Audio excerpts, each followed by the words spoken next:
What do you think of Anthony Richardson going to the Indianapolis Colts when he was selected as a number 4 pick in the NFL draft? I was at the bar down the street with Isabel, having a burger, having a drink. I genuinely, when I tell you I forgot the draft was going on until I pulled up to the bar, like I was able to walk. And I was like, oh, perfect. I'm going to grab a drink. I'm going to be able to see what the Colts are going to do. In my mind, I'm thinking it's Will Levis the whole way. I'm thinking Stroud might even fall because of how he, applied on the aptitude test or the mental test or the IQ test, whatever the hell he took. I'm like, okay, we'll see what happens. I tell Isabel right as we're on the clock, I said, for the love of God, please don't let it be him, because Anthony Richardson was on the screen. There was a Colts fan to my right shoulder, and he was like, I haven't seen the Colts in a few years because we suck. I said, to be honest, I don't blame you. I almost quit the fandom last season. And him and I were chopping it up a little bit. Lady to my left, Cleveland Browns fan, talking about, their picks and all that stuff. Very knowledgeable woman, by the way. There was a drunk guy next to her talking about the Tampa Bay Buccaneers, and he was just a waste of time. Anyway, everybody knew that obviously I was a Colt fan at this time. Pretty much the entire bar was aware that I did not want Anthony Richardson, and of course that is what happens, to the point where I take off my hat.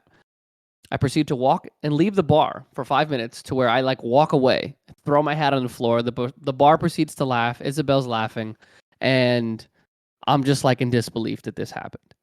I'm just like, great. This is just karma for me wanting to quit. That's how I took it. I was like, for me wanting to give up on the team, they took the guy I didn't want. I understand Anthony Richardson's pros. I understand his athleticism. I understand his speed. I understand his strength, his height, his weight, all of the physical capabilities of what it is he brings to the table. Now, I counter that with his accuracy and his decision-making. And then you go and you look at what Indianapolis has available to support him. It's Michael Pittman Jr. and Jonathan Taylor. Because our offensive line went from top 3 to one of the worst in the league last season. Obviously, Jonathan Taylor was hurt last season. Obviously, we are with a new head coach, a rookie head coach, mind you. Our receiving core has not improved. We just have Michael Pittman. I know we drafted Alec Pierce last year, but he's got to show me a lot more before I definitively make we at least have 2 solid receivers. Our defense isn't getting any younger.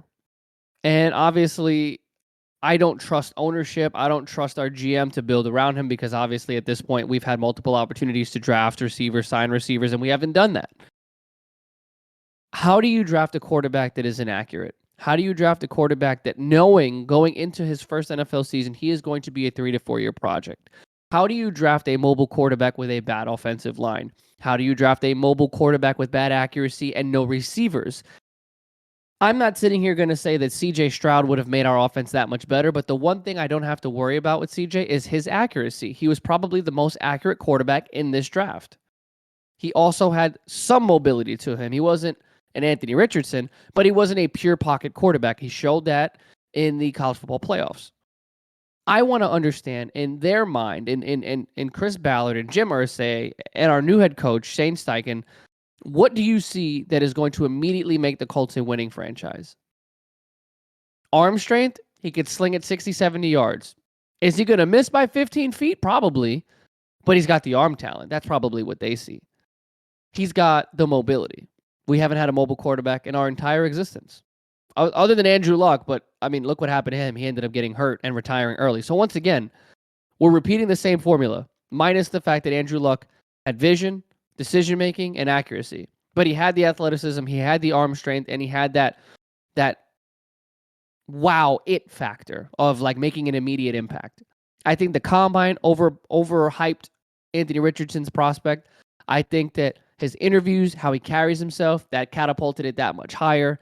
And all these outlying circumstances that have nothing to do with football made him appear to be one of the best options in the draft. I'm not saying that Will Levis was that much better. I'm not sitting here and saying that he is better than Anthony Richardson. From what I saw with him at Kentucky 2 seasons ago, because last year he played injured, I thought that was better than Anthony Richardson's 2 seasons at Florida. I watched Anthony Richardson live. I was there when he beat Utah. I also watched every Gator game this season to know that he is absolutely horrendous. And I have numbers.